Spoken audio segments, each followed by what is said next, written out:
आज हम लोग पूस की रात कहानी, ये कहानी के रचनाकार हैं मुंशी प्रेमचंद। और यह एक गरीब किसान की मार्मिकता को बड़ी ही मार्मिक ढंग से प्रस्तुतिकरण किया गया है। हल्कू ने आकर स्त्री से कहा, सहना आया है, लाओ जो रुपया रखे हैं उसे दे दूँ, किसी तरह गला तो छूटे। मुन्नी झाड़ू लगा रही थी, पीछे फिरकर बोली, 3 ही तो रुपए, दे दोगे तो कंबल कहाँ से आवेगा। माघ पूस की रात हाड़ में कैसे कटेगी। उसने कहा, 2 फसल पर रुपया देंगे, अभी नहीं। हल्कू एक क्षण अनिश्चित दशा में खड़ा रहता है। पूस सिर पर आ गया है, कंबल के बिना हाड़ में रात को वह किस तरह नहीं जा सकता है। मगर सहना मानेगा नहीं, घुकड़िया जमावेगा, गालियां देगा। बलाक से जारे मरेंगे, बला सिर से टल जाएगी। यह सोचता हुआ वह भारी भरकम डील किए हुए जो उसके नाम को झूठा सिद्ध करता है, स्त्री के समीप आ गया और खुशामद शब्दों में बोलता है, ला दे दे, गला तो छूटे, कंबल के लिए कोई दूसरा उपाय सोचूंगा। मुन्नी उसके घर से दूर हट गई और आंखें तरेड़ते हुए बोली, कर चुके दूसरा उपाय, जरा सुनियो, कौन उपाय करोगे। कोई खैरात दे देगा कंबल, न जाने कितनी बाकी है जो किसी तरह चुकाने ही नहीं आते। मैं कहती हूँ, तुम क्यों नहीं खेती छोड़ देते, मर मर कर काम करोगे, उपज तो बाकी दे दो। चलो छुट्टी हुई, बाकी चुकाने के लिए ही तो हमारा जन्म हुआ है। पेट के लिए मजदूरी करो, ऐसी खेती से बाज आए, मैं रुपया न दूंगी। हल्कू उदास होकर बोलता है, तो क्या गाली खाऊं। मुन्नी ने तड़प कर कहा, गाली क्यों देगा, उसका राज है क्या। मगर यह कहने के साथ उसकी तन ही भौं ढीली पड़ जाती। हल्कू के उस वाक्य से जो कठोर सत्य था, वह मानो एक भीषण जंतु की भांति उसे घूर रहा है। उसने जाकर आले पर से रुपया निकाले और लाकर हल्कू के हाथ में थमा दी। फिर बोली, तुम छोड़ दो सबकी अबकी से खेती, मजदूरी से सुख से एक रोटी खाने को तो मिलेगी, किसी का धौंस तो न रहेगा। अच्छी खेती है, मजदूरी करके लाओ, वह उसी में झोंक दो, उस पर से धौंस। हल्कू ने रुपया लिया और इस तरह बाहर चला मानो अपने हृदय निकालकर वह रुपया दे रहा हो। उसने मंजूरी से एक एक पैसा काट कर छाँट कर 3 रुपया कंबल के लिए जमा किया था। वह आज निकलने जा रहा था। एक एक पग के साथ उसका मस्तक अपनी दीनता के भार को दबाए रखा है। पूस की रात आकाश पर तारे ठिठुरते हुए मालूम होते हैं। हल्कू अपने खेत के किनारे ऊख के पत्तों की एक छतरी के नीचे बांस के खटोला पर अपनी पुरानी गाढ़े की चादर ओढ़े कांप रहा है। खाट के नीचे उसका संगी कुत्ता जबड़ा पेट में मुंह डाले सर्दी से कू का रहा है। 2 में से एक को तो नींद नहीं आ रही। हल्कू ने घुटनियों को गर्दन में चिपकाते हुए कहा, क्यों रे जबड़ा, जाड़ा लग रहा है। कहता तो था, घर में पुआर पर लेट रहा, तो यहाँ क्या लेने आए हैं। अब खाओ ठंडा, मैं क्या करूं? जानते थे मैं यहाँ हलवा पूरी खाने आ रहा हूँ। दौड़ते दौड़ते आगे आगे चल आए। अब रो नानी के नाम पर। जबरा ने परे परे दुम हिलाई और कुकू को दीर्घ बताता हुआ एक बार फिर जमाई लेकर चुप हो गया। उसकी श्वसन बुद्धि ने शायद तार लिया कि स्वामी को मेरी कूक से नींद नहीं आ रही है। हल्कू ने हाथ निकालकर जबरा की पीठ सहलाई और कहा, कल से मत आना मेरे साथ तो ठंडा हो जाएगा। यह रांड पछुआ न जाने कहाँ से बर्फ लिए आ रहा है। उठा तो फिर एक चीलम भरूं, किसी तरह रात तो कटे। 8 चीलम तो पी चुका हूँ। यह खेती का मज़ा है और एक एक भगवान ऐसे पड़े हैं जिनके पास जारा जाए तो गर्मी से घबराकर भागे। मोटे मोटे गद्दे, लिफाफ, कंबल, मजाल है कि जाड़े की जरूरत हो जाए। तकदीर की खूब है मजबूरी, हम करे मज़ा दूसरा लूटे। हल्कू उठा और गड्ढे में से जरा सी आग निकाल कर चीलम भरा। जबरा भी उठ बैठा। हल्कू ने चीलम पीते हुए कहा, पिएगा चीलम? जाना तो क्या जाता है, हाँ जरा मन बहल जाता है। जबरा ने अपने मुंह की ओर प्रेम से छलकती हुई आंखें देखा।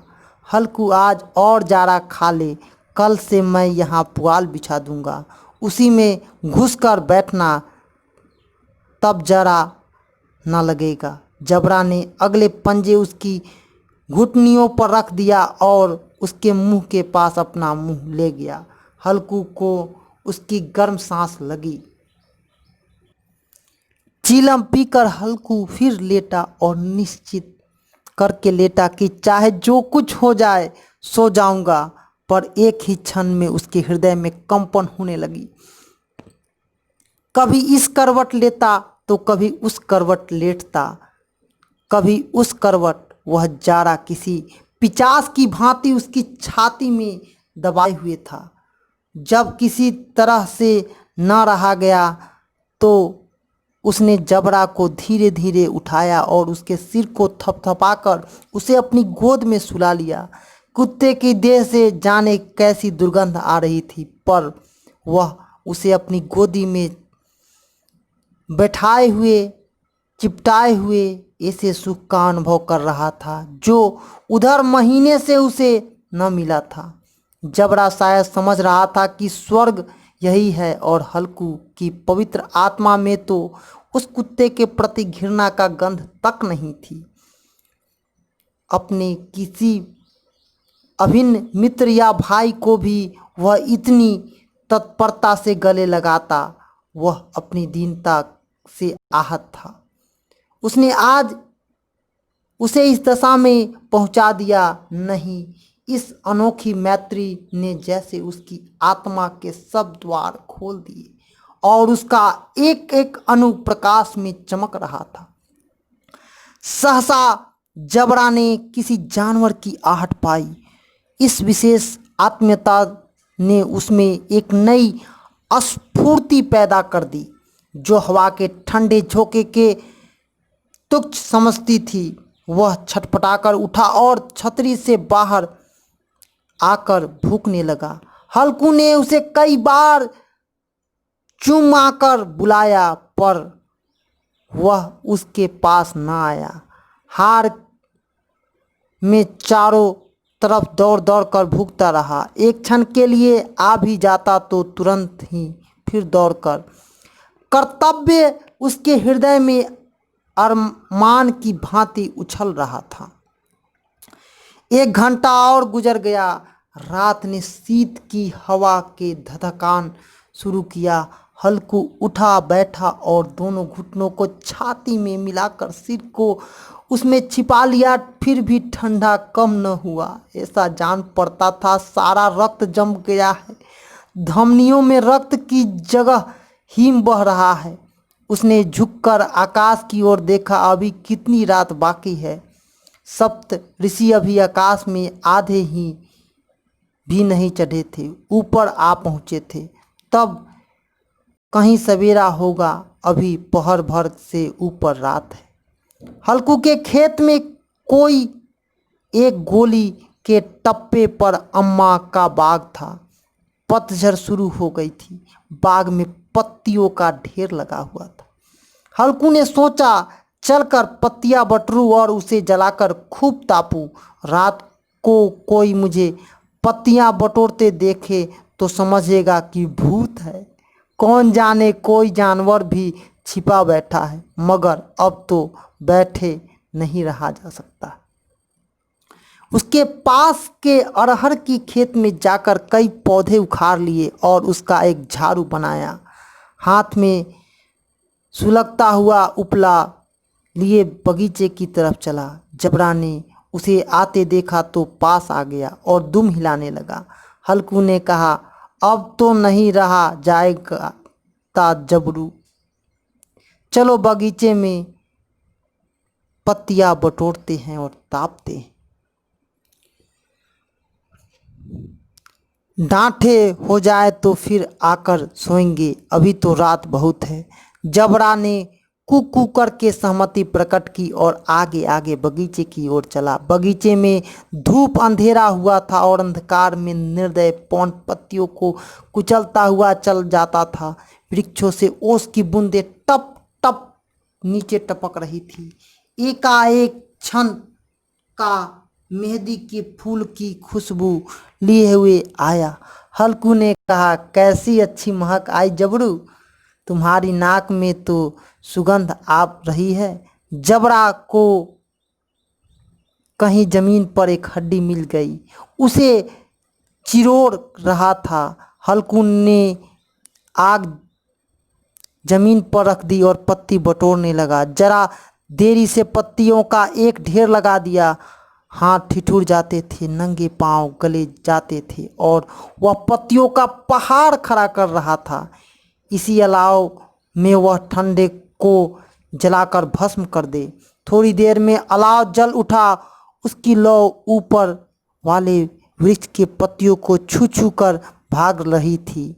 उस अस्थिरता प्रकाश में बगीचे के विशाल वृक्ष ऐसे मालूम होते थे मानो उस अथाह अंधकार को अपने सिरों पर संभाले हुए। अंधकार के उस अनंत सागर में यह प्रकाश के एक नौके के समान हिलता मचलता हुआ जान पड़ता था।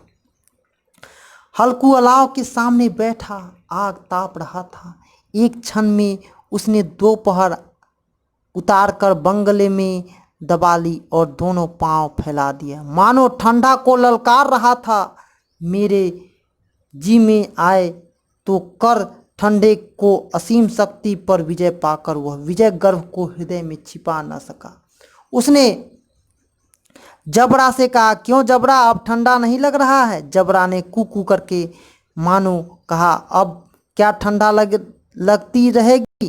पहले से यह उपाय न सूझा, नहीं तो इतनी ठंड न खाते। जबरा ने पूछा हिलाई और कहा, अच्छा आओ इस अलाव को कूदकर पार करो, देखो कौन निकल जाता है। अगर जल गए बच्चा तो मैं दवा न कराऊंगा।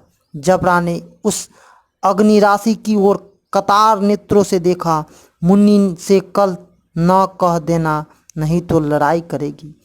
यह कहता हुआ वह उछला और अलाव के ऊपर से साफ निकल गया। पैरों में जरा लपट लगी पर वह कोई बात न थी। जबरा आग के गिर्द में घूमकर उसके पास आ खड़ा हुआ।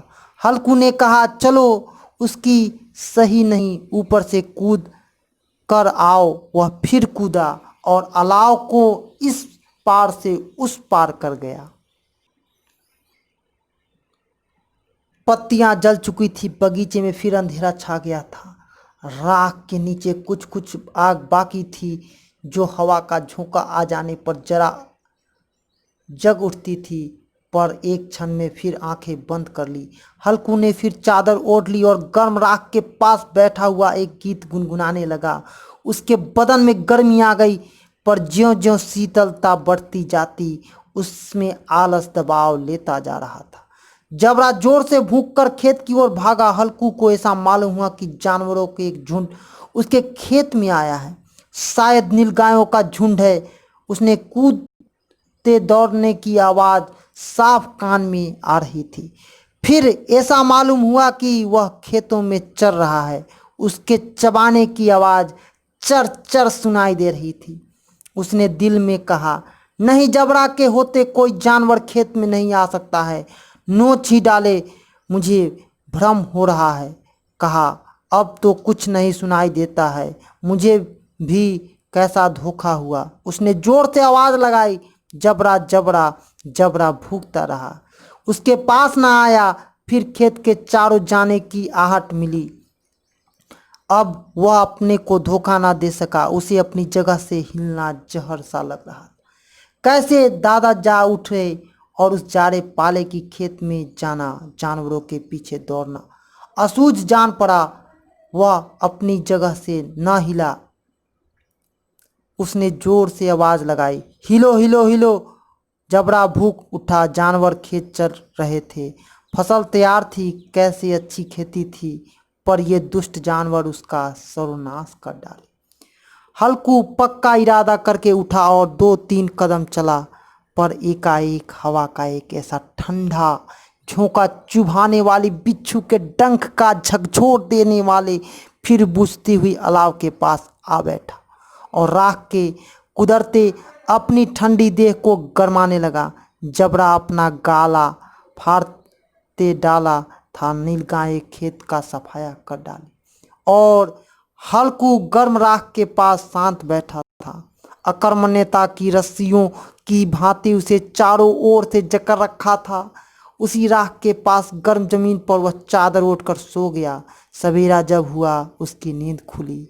अब चारों तरफ धूप फैल गई थी और मुन्नी कह रही थी, क्या आज सोते ही रहोगे? तुम यहाँ आकर रम गए और उधर सारा खेत चौपट हो गया। हल्कू ने उठकर कहा, क्या तू खेत में होकर आ रही है? मुन्नी बोली, हाँ, सारे खेत का सत्यानाश हो गया। भला ऐसा भी कोई सोता है? तुम्हारे मरैया डालने से क्या हुआ? हल्कू ने बहाना किया, मैं मरते मरते बचा। मुझे अपने खेत की परी। पेट में ऐसा दर्द हुआ कि मैं ही जानता हूँ। दोनों फिर खेत की डनेरी पर आए। देखा, सारा खेत रौंदा पड़ा है और जबरा मरैया के नीचे चित पड़ा है, मानो प्राण ही न हो। दोनों खेतों की दशा देख रहे थे। मुन्नी के मुख पर उदासी छाई, पर हल्कू प्रसन्न था।